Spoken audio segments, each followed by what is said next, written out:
வந்தாச்சா நீங்க? ஒன்பதாம் கிளாஸ் குட்டீங்க, ரொம்ப ஆக்டிவான குட்டீங்க இல்லையா? நம்ம யூனிட் 4ல என்ன சொல்லுங்க? ஆற்றலுக்காக சுவாசிப்போம். அந்த பாடத்தியாக்கோ நம்ம நினைச்சுக்கிறது ஆக்சிஜன் நம்ம உடலுக்கு எவ்வளவு முக்கியமானது. அதனால அந்த ஆக்சிஜனால நம்ம உடல்ல இருக்கக்கூடிய பயன்கள் என்ன, நம்ம ஆரோக்கியத்துக்கு ஆக்சிஜன் எவ்வளவு முக்கியமானது. அதே மாதிரி கார்பன் டை ஆக்சைடு கழிவு பொருள் நம்ம வெளியேறலைதான் அது எவ்வளவு பேராபத்துங்கிற காரியம் எல்லாம் படிச்சாச்சு இல்லையா? அது மட்டுமா நம்ம படிச்சோம்?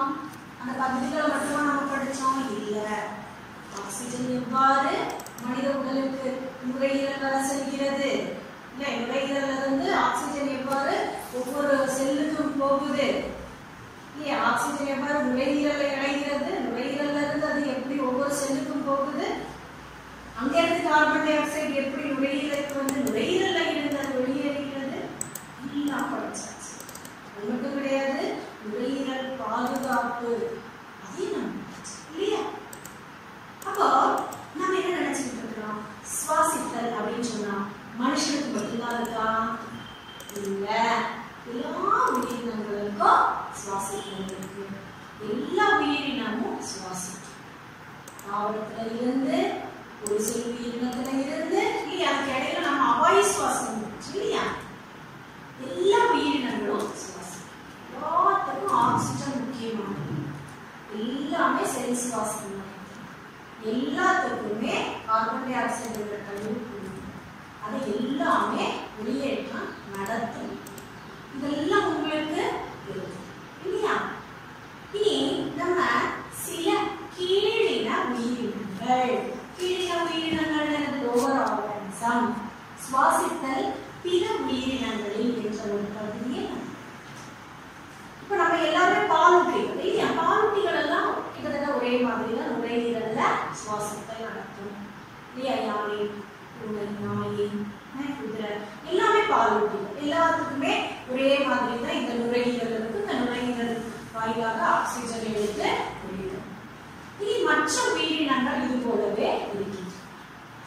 நம்ம புத்தகத்துல அமீபா, மீன், பூச்சிகள் அப்படின்னு தான் சொல்லிட்டு சில குறிப்புகள் நமக்கு இருக்கு இல்லையா? அப்ப அமீபா, மீன், பூச்சிகள் இது போன்றவை எவ்வாறு சுவாசித்தல் நடத்துகிறது அப்படின்னு பார்க்கும்போது முதல்ல நம்ம அமீபா அப்படிங்கிற அந்த உயிரினத்தை பாருங்க. எப்படி இருக்கு அமீபா? சின்ன வயசுலயே சின்ன கிளாஸ்லயே படிச்சிருப்பீங்க. அமீபாங்கிறது ஒரே ஒரு செல் உயிரினம். அதுக்கு ஏதாவது ரூபம் வடிவம் ஏதாவது இருக்கா? ஒண்ணும் கிடையாது. பாருங்க அமீபா எப்படி இருக்கு? அப்படி ஒரு ஒண்ணுமே இல்லை. ஒரு செல்லுடைய செல் படலம் இருக்கும், உள்ள செல் தீர்மமான சைட்டோபிளாசம் இருக்கும், ஒரு உட்கரு இருக்கும். சிலப்பா உணவு நுண்குமிழ் இருக்கும், சிலப்பா கழிவு நுண்குமிழ். வேற ஒண்ணும் இல்லை. அது எவ்வாறு இறை பிடிக்கும்ன்றது எல்லாம் நீங்க வந்து பொய்க்கால்கள் போட்டதோ அதில் நீங்க சின்ன கிளாஸ்லயே படிச்சிருக்கீங்க. நம்ம 9ஆம் கிளாஸ் இல்லையா? இந்த ஒரு செல் உயிரினமான அமீபா நேரடியாகவே ஆக்சிஜனை அந்த ஒரு செல் உடலுக்கு எடுக்கிறது. நேரடியாகவே ஆக்சிஜனை எடுத்து அந்த கழிவு பொருளான ஒரே ஒரு செல் தான் இருக்கு, அங்கே செல் சுவாசம் நடக்கும் இல்லையா? கழிவு பொருள் என்னது? Carbon di oxide. நேரடியாகவே கார்பன் டை ஆக்சைடை வெளிமண்டலத்திற்கு வெளியேற்றம் செய்கிறது. அப்ப இங்க பாருங்க, டைரக்டா செல்லுக்குள்ள வந்து ஆக்சிஜன் போய் டைரக்டா செல்லுல இருந்து கார்பன் டை ஆக்சைடு வெளியேற்றம் நடைபெறுகிறது. எவ்வளவு சிம்பிளா இருக்கு. ஒரே ஒரு செல் அமீபா. இனி அடுத்தது பாருங்க, கரப்பான் பூச்சி. பூச்சி இருந்ததுனாலும் கரப்பான் பூச்சி, ஏன்னா நம்மளுடைய அட்டவணை இருக்கு பார்த்தீங்களா? அட்டவணையில கரப்பான் பூச்சி இருக்கிறதுனால கரப்பான் பூச்சி நம்ம எல்லாத்துக்குமே பயம் இல்லையா? கரப்பான் பூச்சியில பாத்தீங்கன்னா எங்க ஆதியாரே பயாலஜி சொல்லி கொடுத்தது ஞாபகத்துக்கு சார் சொல்லுவாரு, கரப்பான் பூச்சிய சாதாரண பாருங்க, உன்னைய வந்து பக்கெட்ல தலைய விட்டு உன்னைய வந்து முக்கினா உனக்கு என்ன மூச்சு இல்லையா? ஒரு தண்ணி தொட்டியில நம்ம தலையை வச்சு அப்படியே அமுத்தி விட்டோம்னா என்ன பார்ப்போம், நமக்கு மூச்சு விட்டும் இல்லையா? ஆனா கரப்பாம்பூச்சியுடைய தலைய உள்ள விட்டா என்ன ஆகாதாமா, அந்த பக்கெட்ல மூச்சு விட்டாதாமா. ஏன் அப்படின்னு கேட்போம். ஏன் கேட்டீங்கன்னா கரப்பாம்பூச்சிக்கு அது தலைப்பகுதியில எந்த ஒரு சுவாசத்தினுடைய அமைப்பும் இல்லை. கரப்பாம்பூச்சி பாருங்க, அதனுடைய உடம்புக்கு இந்த 2 சைடு இருக்கு பார்த்தீங்கன்னா, அந்த 2 சைடுலையும் தான் சிறிய சிறிய துவாரங்கள் இருக்கும். சைடுக்கு சிறிய சிறிய துவாரங்கள் இருக்கும். அந்த சிறிய துவாரங்களுக்கு பேர் என்னது? ஸ்பைரக்கிள்ஸ், ஸ்பிராக்கிள்ஸ் அப்படின்னு சொல்லுவாங்க. சரியா? ஸ்பைரக்கிள்ஸ் சொல்லுவாங்க, ஸ்பிராக்கிள்ஸ் சொல்லுவாங்க. பெயர் சொல், அதனால நம்ம எப்படி வேணும்னாலும் சொல்லுவோம். பெயர் சொல்லுவாங்க, நாமம் பெயர் சொல். புரியுதா?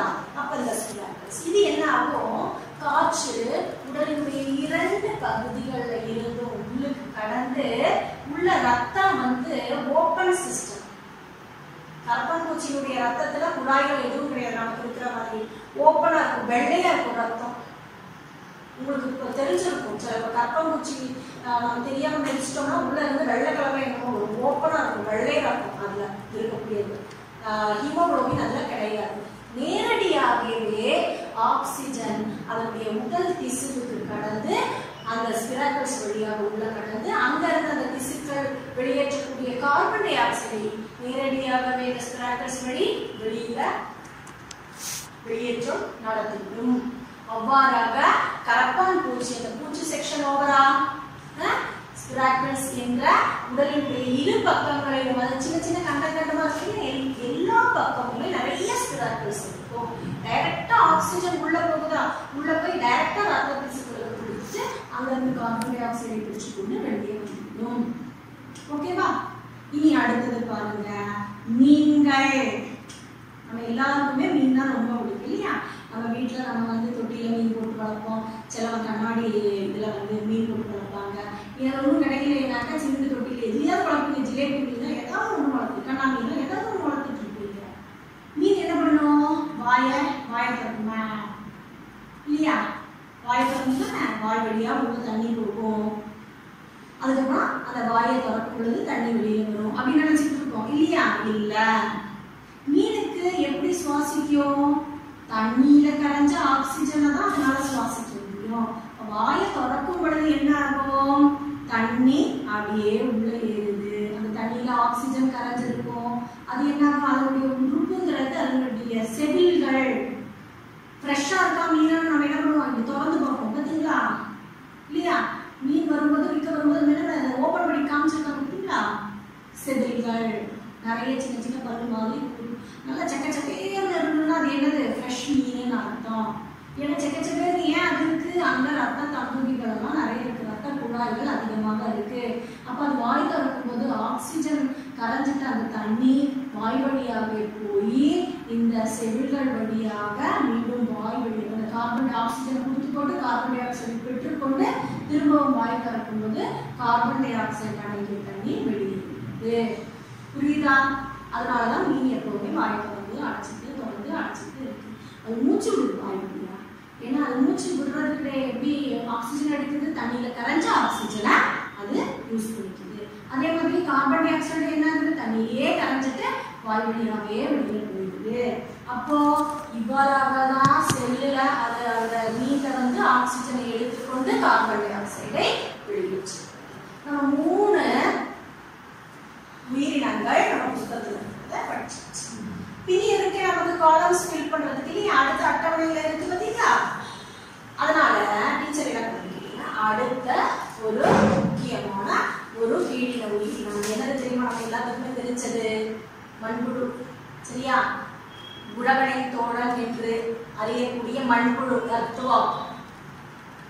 ஃபார்மர்ஸ் ஃப்ரெண்ட் அப்படின்னு சொல்லக்கூடியது. எப்பவுமே நீங்க இது கவனிச்சிருக்கீங்க, மண்புழு எப்பவுமே ஈரமா இருக்கிற இடத்துல தான் இருக்கு. ஏன்னா அது மேல தோல் மேல பாத்தீங்கன்னா தோல் காயவே கூடாது. மண்புழுல தோல் காஞ்சு போச்சுன்னா பின்ன அதை செத்து போயிடும். அதனால காற்றோட்டமா இருக்கக்கூடிய இடத்துல அதனுடைய உடம்புல இருந்து ஈரம் போற மாதிரி இருக்கிற இடத்துல நீங்க மண்புழுவை பார்க்கவே முடியாது. எப்பவுமே மண்புழுல தான் முளைஞ்சிட்டு இருக்கும். அப்படியே நல்ல மழைக்காலமா தான் இருக்குது, தண்ணி அப்படியே காயாத பகுதியில தான். அப்ப இதுல இருந்து உங்களுக்கு என்ன புரியுது, நடைபெறுகிறது? மண்புழு அதன் தோல் வழியாக சுவாசித்தல் வினை நடைபெறுகிறது. அதனுடைய நிறம் என்னது? ஒரு லைட் ரோஸ் கலர் இல்லையா? அந்த தோலுக்கு கீழேயே தோலுக்கு அடியிலேயே ரத்தம் இருக்கும். இந்த ரத்தத்துல பிளாஸ்மா இருக்கு பாத்தீங்களா? டைரக்டா இந்த பிளாஸ்மால தான் அதுக்கு ஹீமோகுளோபின் இருக்கு. நமக்கெல்லாம் எங்க இருக்கு? சிவப்பு ரத்த அணுக்கள்ல தான் இருக்கு ஹீமோகுளோபின். அப்ப இந்த மண்புழுக்கு எங்க இருக்கு? பிளாஸ்மா, ரத்த பிளாஸ்மால தான் அதனுடைய ஹீமோகுளோபின் இருக்கு. அப்ப டைரக்டா அதனுடைய தோல் வழியாக ஆக்சிஜன் உள்ளே கடந்து சென்று அந்த தோலுக்கு கீழே இருக்கக்கூடிய அந்த ஹீமோகுளோபினுக்கு ஆக்சிஜன் கொடுத்து அங்கிருந்து கார்பன் டை ஆக்சைடை தோல் வழியாகவே வெளியேற்றம் நடைபெறுகிறது. புரியுதா? அதுல சுவாசித்தல் எப்படி நடக்குதுன்னு புரிஞ்சு போச்சா உங்களுக்கு? எத்துவம் அதாவது மண்புழுல எப்படி நடக்குதுன்னு உங்களுக்கு புரிஞ்சுதா? நீ அடுத்தது ஈஸியான ஒரு ஆளை நமக்கு புரியுது. சரி, அட்டவணையில ஃபில் பண்றதுக்கு ரொம்ப ரொம்ப நமக்கு ஈஸி, ரொம்ப ரொம்ப பிடிச்ச ஆள் யார் தெரியுமா? தவளை. தவளைங்கிறது இரட்டை வாழ்வி, ஆம்பிபியன்.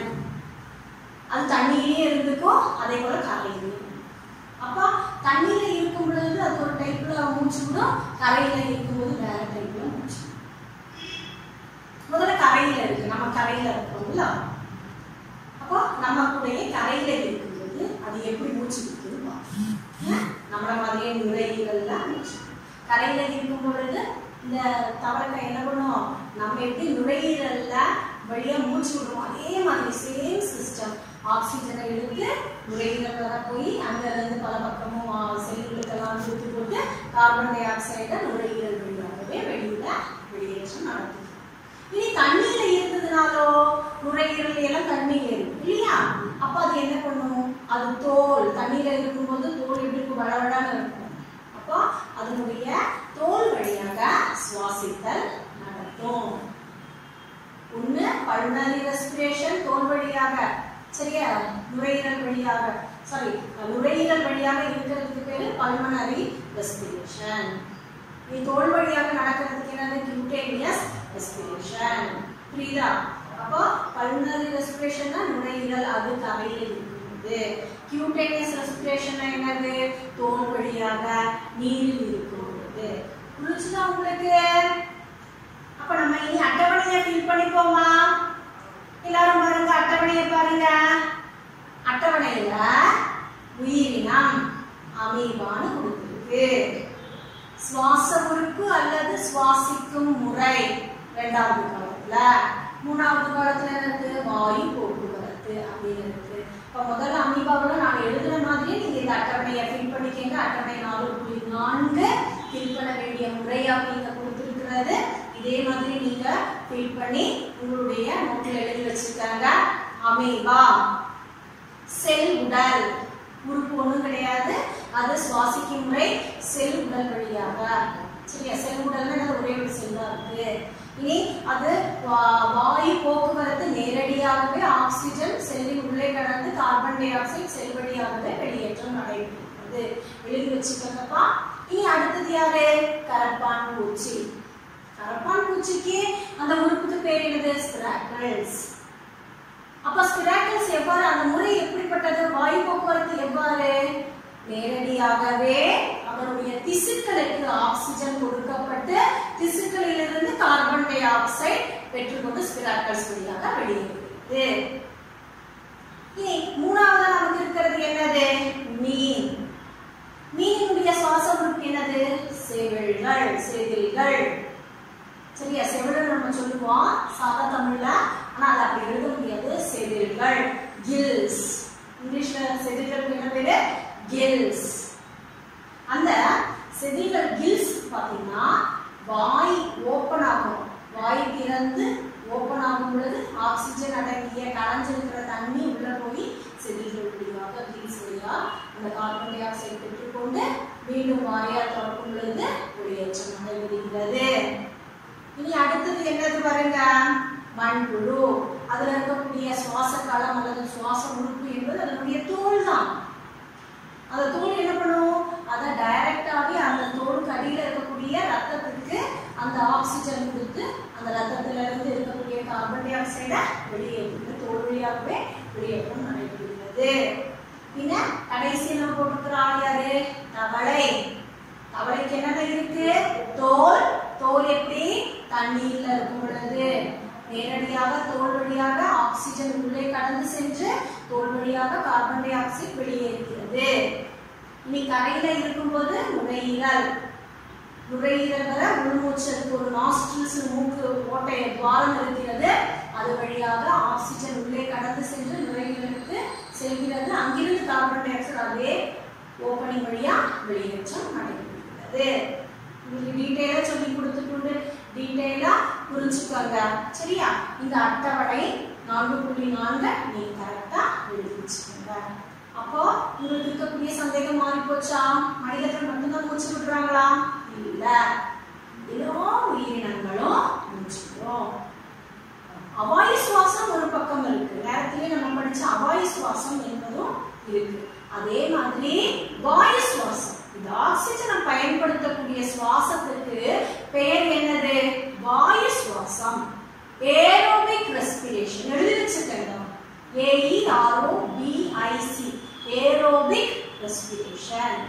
அவாயு சுவாசத்துக்கு அனரோபிக் ரெஸ்பிரேஷன். வாயு சுவாசத்திற்கு ஏரோபிக் ரெஸ்பிரேஷன். ஆக்சிஜன் எடுத்துக்கொண்டு கார்பன் டை ஆக்சைடை வெளியே விடக்கூடிய முறை ஏரோபிக் ரெஸ்பிரேஷன். இனி நம்ம அடுத்தது தாவரங்கள்ல சுவாசித்தல் நடக்குதான்னு பார்க்கணும். சரியா? தாவரங்கள்ல சுவாசித்தல் நடக்குதா? கண்டிப்பா நடக்குது. தாவரத்துல எப்படி சுவாசித்தல் நடக்குதுன்னு சொல்லுங்க பார்க்கலாம். தாவரத்துல அதனுடைய நமக்கு ஏற்கனவே தெரியும், இலைகள்ல இலைத்துளை அப்படின்னு ஒரு உறுப்பை படிச்சுட்டு இல்லையா? ஒரு பகுதியை படிச்சுட்டு இலைத்துளை வழியாக ஆக்சிஜன் உள்ளே கடந்து கார்பன் டை ஆக்சைடு வெளியே வருகிறது. இலைத்துளை இலைகளினுடைய அடிப்பகுதியில் இருக்கக்கூடிய ஒரு பகுதி. நம்ம பாடத்தினுடைய ஆரம்பத்துல இருக்கிற பார்த்தீங்கன்னா ஃப்ரண்ட் பேஜ்ல தலைப்பு கொடுத்துருக்கு, ஆற்றலுக்காக சுவாசிப்போம் அப்படிங்கிற அந்த பகுதியிலேயே பார்த்தீங்கன்னா இலைத்துளையினுடைய படத்தை எல்லாம் அற்புதமா இசை. அப்ப தாவரங்கள் இலைத்துளை வழியாக. அப்ப நீங்க என்ன நினைச்சிட்டு கூடாதோ இலையில மட்டும்தான், நம்ம இதுவரை அப்படிதான் படிச்சிருக்கோம் இல்லையா?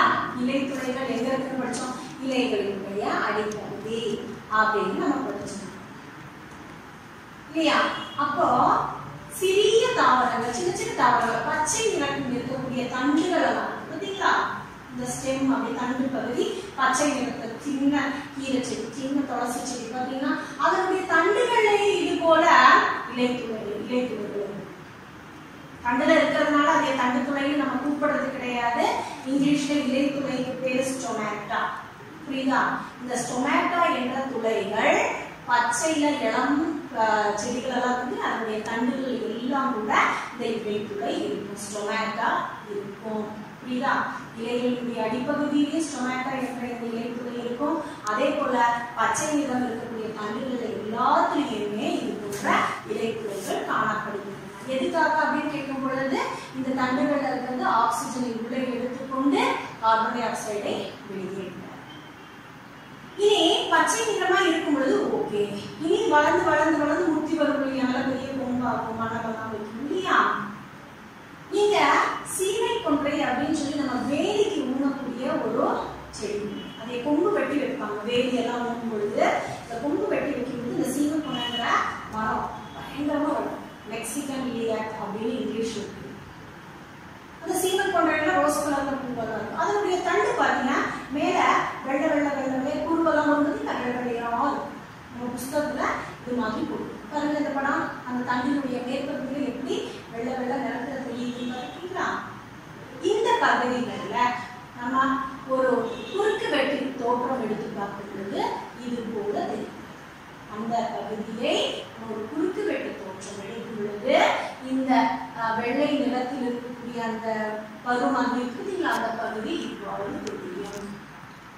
அதை ஒண்ணு கூட நம்ம மைக்ரோஸ்கோப் நுண்ணோக்கியில வச்சு கொஞ்சம் ஆராய்ச்சி செய்து பார்த்தோம்னால் நம்மளுக்கு இந்த தண்டினுடைய குறுக்கு வெட்டு தோற்றம் இவ்வாறு தெரிகிறது, தென்படுகிறது. இந்த பகுதிகளுக்கு பெயர் லென்டிசெல்.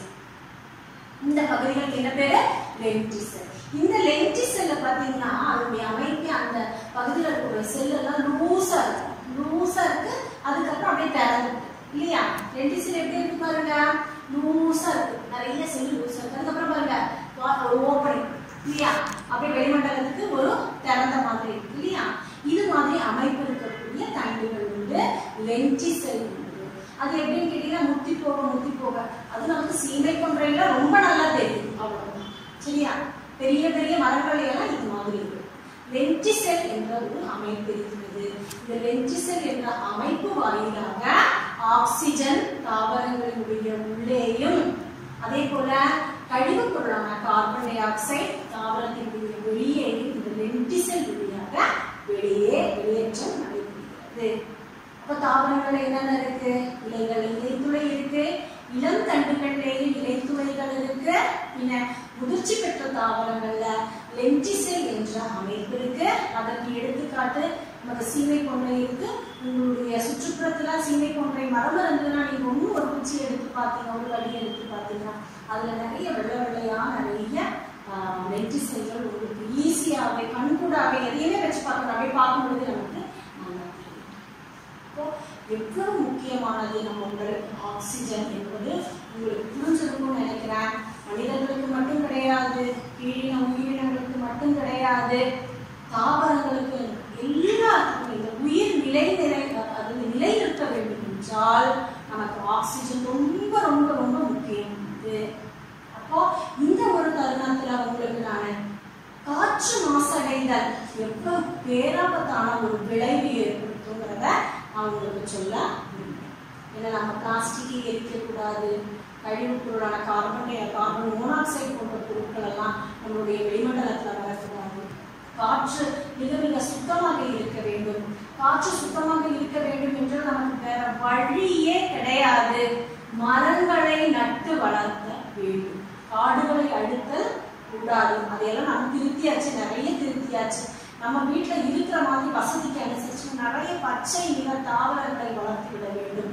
அப்ப அது இயற்கையாகவே நம்மளுடைய வெளிமண்டலத்துல இருக்கக்கூடிய காற்றை சுத்தப்படுத்தக்கூடிய திறன் தாவரங்களுக்கு மட்டும்தான். அப்ப காற்று மாசடைதலை தடுக்கிறது. நிறைய மரங்களை வளர்த்துடுங்க.